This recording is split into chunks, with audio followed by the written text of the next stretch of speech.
ವಾರ್ತೆಗಳ ವಾರ್ತಾ ಸಂಚಿಕೆಗೆ ಲಕ್ಷ್ಮೀ ಗಾದ್ಗಿಮಾಡು ವಂದನೆಗಳು. ಇಂದಿನ ಮುಖ್ಯಾಂಶಗಳು. ಬೀದರ್ ಜಿಲ್ಲೆಗೆ ಭೇಟಿ ನೀಡಿದ ರ್ಯಾಪರ್ SRN. ಪಶು ವೈದ್ಯಕೀಯ ರೈತರಿಂದ ಹಣ ಪಡೆದು ಜಾನುವಾರುಗಳಿಗೆ ಚಿಕಿತ್ಸೆ ಕ್ರಮಕ್ಕೆ ಒತ್ತಾಯ ರಮೇಶ್ ಬಿರಾದಾರ್. ದರ ಪರಿಷ್ಕರಣೆಗೆ ಆಗ್ರಹಿಸಿ ಬೋರ್ವೆಲ್ ಮಾಲೀಕರ ಪ್ರತಿಭಟನೆ, ಸತತ 3ನೇ ದಿನವೂ ಸ್ತಬ್ಧವಾದ ಯಂತ್ರಗಳು. ಬಿಟಿ ಆಕ್ಟ್ ರದ್ದಿಗೆ ಒತ್ತಾಯಿಸಿ ಬೆಂಗಳೂರಿನಲ್ಲಿ ಹೋರಾಟ, ಬಂತೆ ಸಂಘರ್ಷಿತ್.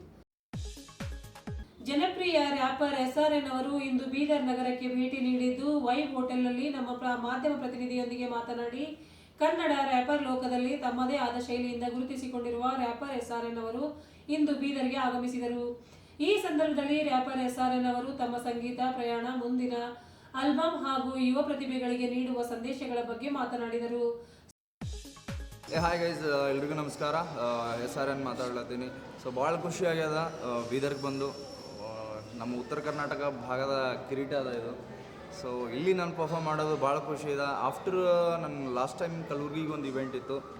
ಸೊ ಅಲ್ಲೂ ಭಾಳ ಖುಷಿಯಾಗಿತ್ತು. ಇಲ್ಲಿ ಭಾಳ ಹೋಪ್ ಇಟ್ಕೊಂಡು ಬಂದೇನೆ. ಸೊ ನಂಗೆ ಇನ್ವೈಟ್ ಮಾಡಿದ್ದು ರೋಹಿಣಿ ಅವರು, ಟೀಮ್ಸ್ ಸನ್ನಿ ಅವರು, ಮತ್ತು ಶಿವಕುಮಾರ್ ಅಣ್ಣವರು, ಮತ್ತು lucky master. Thank you so much for inviting me Bidar. ಇದೇ ಥರ ನಂಗೆ ಮುಂದೆ ಕರಿತಾ ಇರ್ರಿ. ಸೊ ಇವೆಂಟ್ ಹೆಂಗೆ ಆಗ್ತದೆ ಅನ್ನೋದಕ್ಕಿಂತ ನಾ ಪರ್ಫಾರ್ಮಲ್ಲಿ ಬೆಸ್ಟ್ ಮಾಡಬೇಕಂತ ಬಂದೀನಿ.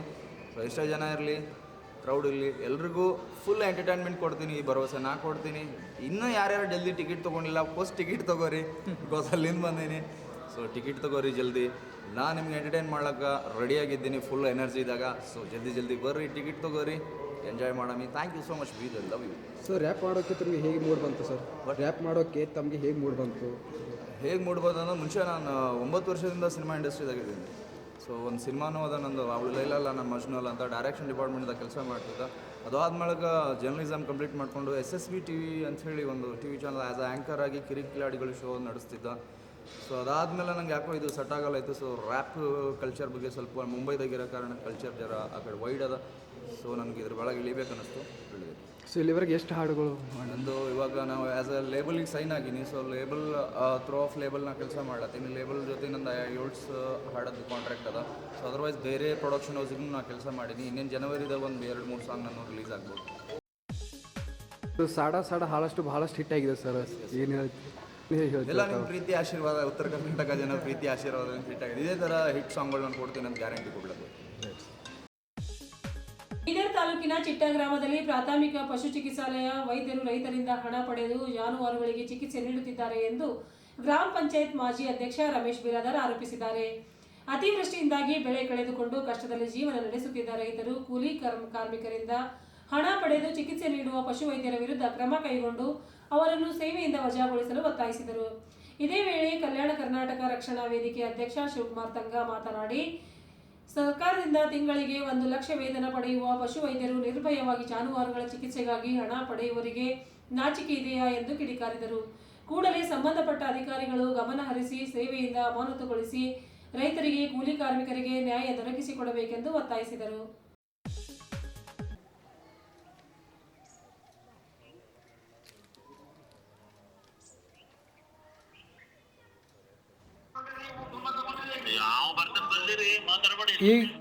ಓ ಸರ್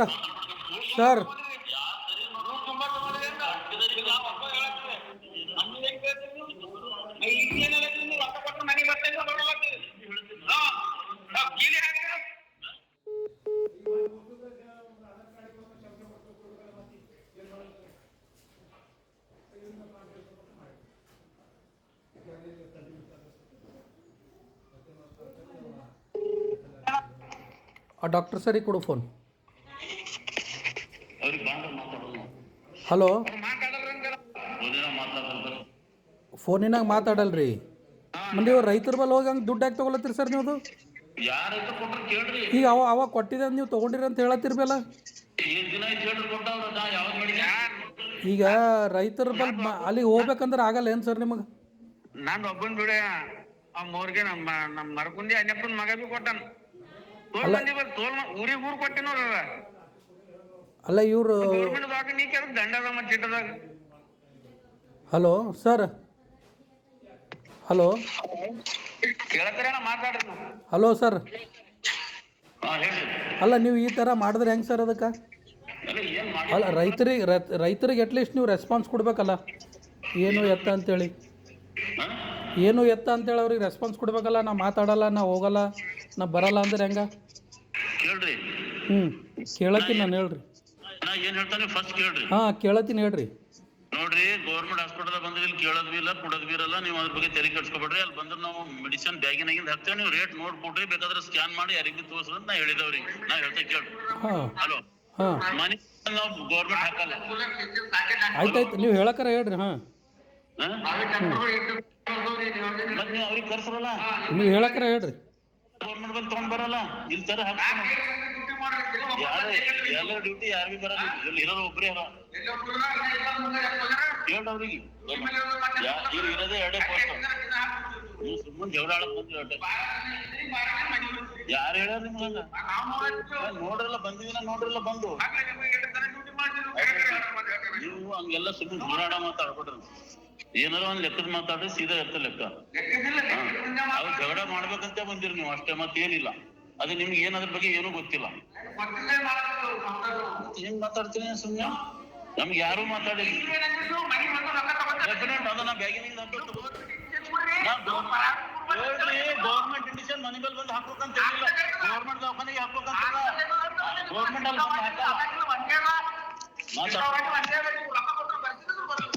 ನೀವ್ ಮಾತಾಡ್ರಿ, ಯಾರಿಗೆ ಮಾತಾಡೋದು ಹೋಗ್ರಿ, ಯಾರಿಗೆ ಕಂಪ್ಲೇಂಟ್ ಮಾಡಿದ್ರು ಮಾಡೋರು.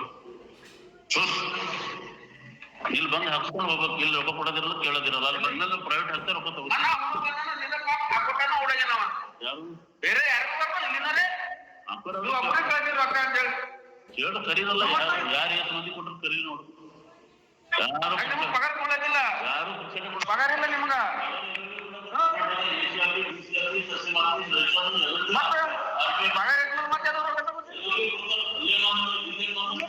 ನಿಮಗ್ ಮಾತಾಡಕ್ಕೆ ನಮ್ಗೆ ನಮ್ಮಲ್ಲಿ ಯಾಕೆ ತಗೊಂಡ್ರು ಅವರಿಗೆ ಮಾತಾಡಕ್ಕೆ, ಬೇರೆ ಮಾತಾಡಲ್ಲ.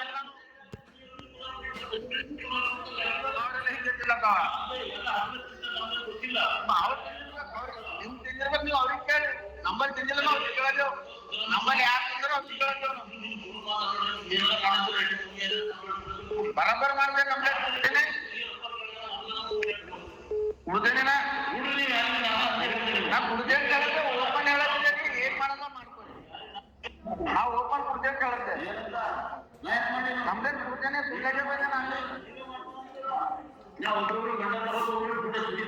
ಊಟ ಜಾರಿ ಬಿಡ್ತೇನಿಲ್ಲ.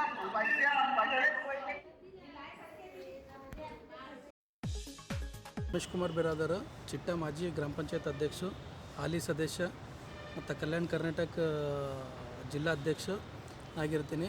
ಚಿಟ್ಟಾದಲ್ಲಿ ಏನು ವೆಟ್ನರಿ ಡಾಕ್ಟರ್ಸ್ ಇದ್ದಾರೆ, ಡಾಕ್ಟರ್ಸ್ ಆಗಲಿ ಅವ್ರ ಸ್ಟಾಫ್ದವ್ರಾಗಲಿ, ಮನೆಗಳಿಗೆ ಹಳ್ಳಿಗೆ ಚಿಟ್ಟವಾಡಿ ಗುನ್ನಳ್ಳಿ ಹೋದ್ರೆ 500 ರೂಪಾಯಿ ಕೊಡ್ರಿ, 700 ರೂಪಾಯಿ ಕೊಡ್ರಿ, ನಾನು ಹೊರಗಡೆಯಿಂದ ಇಂಜೆಕ್ಷನ್ ಹಾಕ್ಲತ್ತೀನಿ, ಟ್ಯಾಬ್ಲೆಟ್ಸ್ ಹಾಕ್ಲತ್ತೀನಿ, ಅದಕ್ಕೆ ದುಡ್ಡು ಕೊಟ್ಟರೆ ಮಾತ್ರ ನಾವು ಊರಲ್ಲಿ ಕೊಡ್ತೇವೆ, ಇಲ್ಲಾಂದ್ರೆ ನಿಮ್ಗೆ ಫ್ರೀ ಬೇಕಾದ್ರೆ ಹಾಸ್ಪಿಟಲ್ಗೆ ಬರ್ರಿ ಅಲ್ಲತ್ತಾರ. ಒಂದು ರೈತಗೆ ಆ ಥರ ಅವ್ರೇನು ಡಾಕ್ಟರ್ಸ್ ಮಾತಾಡತ್ತಾರ, ಅದು ತಪ್ಪದ ಅಂತ ನಾವು ಖಂಡಿಸ್ತೀವಿ. ಮತ್ತು ಒಂದೇದೇನದ ಅಂದ್ರೆ ಅಲ್ಲಿಗೆ ಯಾವುದು ಪ್ರಾಣಿ ಅಲ್ಲಿ ನಡ್ಲಿಕ್ಕೆ ಬರೋಲ್ಲ, ಆ ಪ್ರಾಣಿಗೆ ಅಲ್ಲಿಗೆ ಹಾಸ್ಪಿಟಲ್ ಹೋಗ್ಲಿಕ್ಕೆ ಬರೋಲ್ಲ ಅಂದಮೇಲೆ ಆ ಪ್ರಾಣಿಗೆ ಹೆಂಗೆ ಅಲ್ಲಿ ವೆಟ್ನರಿ ಹಾಸ್ಪಿಟಲ್ ಕೊಯ್ಲಕ್ಕೆ ಬರ್ತದೆ? ಈಗ ನಾವು ಫೋನ್ ಹಚ್ಚಿ ಮಾತಾಡಿದ್ರೆ ನೀ ಯಾರಿಗೆ ಕಂಪ್ಲೇಂಟ್ ಮಾಡ್ತೀವಿ ಮಾಡಪ್ಪ, ಯಾರಿಗೆ ಭೀ ಹೇಳ್ತಿ ಅಂದ್ರೆ ಹೇಳು. ಅವನು ಅವಕ್ಷ ಶಬ್ದಲಿಂದ ಮಾತಾಡತ್ತಾನ. ಮತ್ತು ದುಡ್ಡು ತೊಗೋತಾರಂದ್ರೆ DC ತೊಗೋತಾರೆ, ತಹಸೀಲ್ದಾರು ತೊಗೋತಾರೆ, AC ತೊಗೋತಾರೆ, ನಾವು ಹೆಂಗೆ ತೊಗೊಂಬಲ್ಲ ಅಂತ ಖುದ್ದಾಗಿ ಹೇಳತ್ತಾನ ಅವನು. ಅವ್ನು ಆಡಿಯೋನೂ ಇದೆ. ಅದಕ್ಕೆ ನಾನು ಅವ್ರಿಗೆ ಕಠಿಣ ಶಿಕ್ಷೆ ಆಗಬೇಕು, ಅವ್ರಿಗೆ ಅಲ್ಲಿಂದ ವಜಾ ಮಾಡಬೇಕು.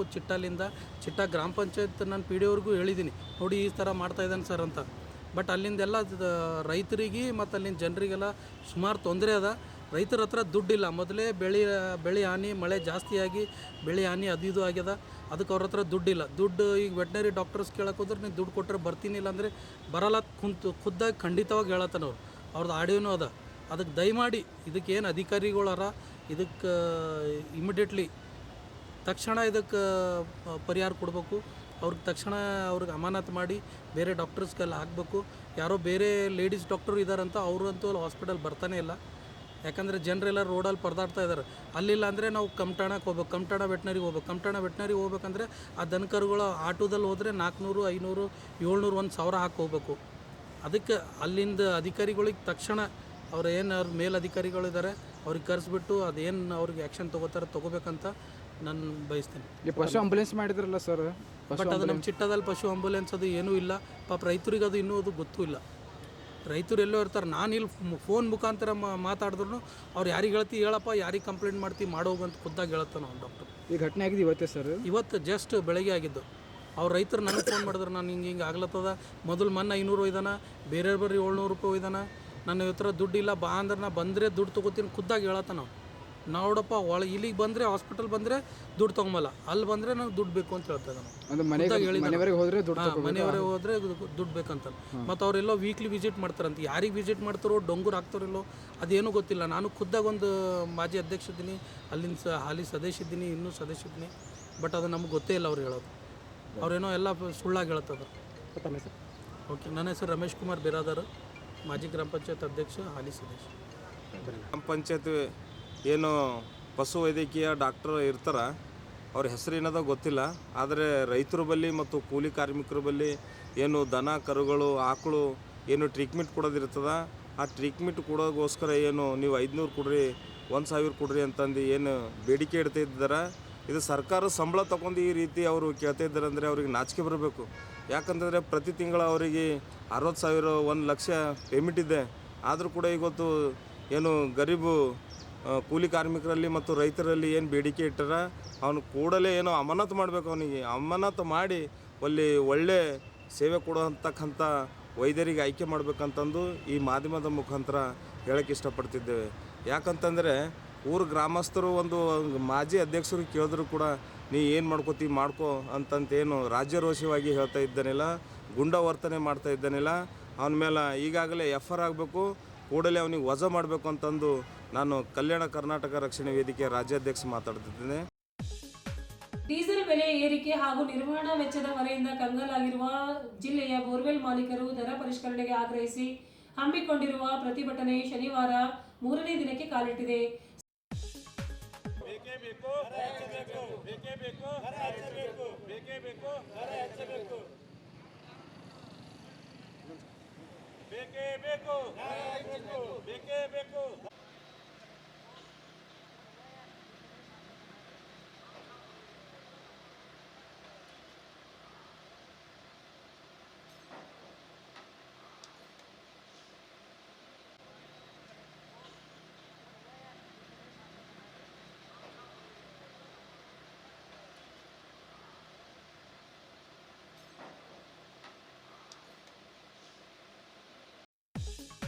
ಸ್ವಾತಂತ್ರ್ಯ ಪೂರ್ವದಲ್ಲಿ ಜಾರಿಯಲ್ಲಿರುವ 1949 BT ಆಕ್ಟ್ ರದ್ದುಪಡಿಸಿ ಬುದ್ಧಗಯಾ ಮಹಾಬೋಧಿ ಮಹಾವೀರರ ಆಡಳಿತ ಬೌದ್ಧರಿಗೆ ಒಪ್ಪಿಸಲು ಒತ್ತಾಯಿಸಿ ಜನವರಿ 6ರಂದು ಬೆಂಗಳೂರಿನ ಫ್ರೀಡಂ ಪಾರ್ಕ್ನಲ್ಲಿ ಬಹಿರಂಗ ಸಭೆ ನಡೆಯಲಿದೆ ಎಂದು ಬಂದೆ ಸಂಘರಚಿತ್ ಹೇಳಿದರು.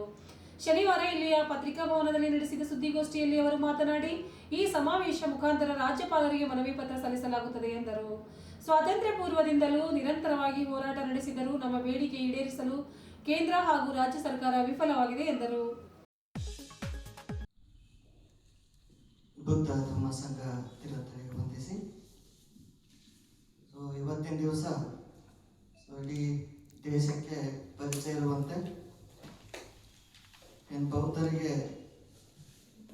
ಬೌದ್ಧರ ಒಂದು ಪವಿತ್ರ ಸ್ಥಳವಾಗಿರ್ತಕ್ಕಂತಹ ಭಗವಾನ್ ಬುದ್ಧರಿಗೆ ಜ್ಞಾನೋದಯವಾಗಿರ್ತಕ್ಕಂತಹ ಸ್ಥಳ, ಇಡೀ ವಿಶ್ವದ ಬೌದ್ಧರಿಗೆ ಬಹಳ ಒಂದು ಶ್ರೇಷ್ಠವಾಗಿರ್ತಕ್ಕಂತಹ ಸ್ಥಳ. ಇವತ್ತು ಬೇರೆ ಅನ್ಯ ಧರ್ಮದವರು 1949 BT ಆಕ್ಟ್ ಮಾಡುವ ಮೂಲಕ ಬೌದ್ಧರಿಗೆ ಅನ್ಯಾಯ ಮಾಡುವಂಥ ಮತ್ತು ಭಾರತ ಸಂವಿಧಾನದ ರಕ್ಷಣೆಯನ್ನು ಉಲ್ಲಂಘಿಸುವಂತಹ ಕಾರ್ಯವನ್ನು ಮಾಡಿದ್ದಾರೆ. ಈ ಒಂದು ಹೋರಾಟ ಸುಮಾರು ವರ್ಷಗಳಿಂದ ನಡೀತಾ ಇದೆ. ಆದರೂ ಕೂಡ ಬೌದ್ಧರ ಸ್ಥಳವನ್ನು ನೀಡುವಲ್ಲಿ ಕೇಂದ್ರ ಸರ್ಕಾರ ಮತ್ತು ರಾಜ್ಯ ಸರ್ಕಾರಗಳು ವಿಫಲವಾಗಿವೆ. ಹಾಗಾಗಿ ಈ ಒಂದು ನಿಟ್ಟಿನಲ್ಲಿ ಬೌದ್ಧರ ಸ್ಥಳ ಕೊಡಬೇಕು ಅಂಥೇಳಿ ಬೆಂಗಳೂರಿನಲ್ಲಿ ದಿನಾಂಕ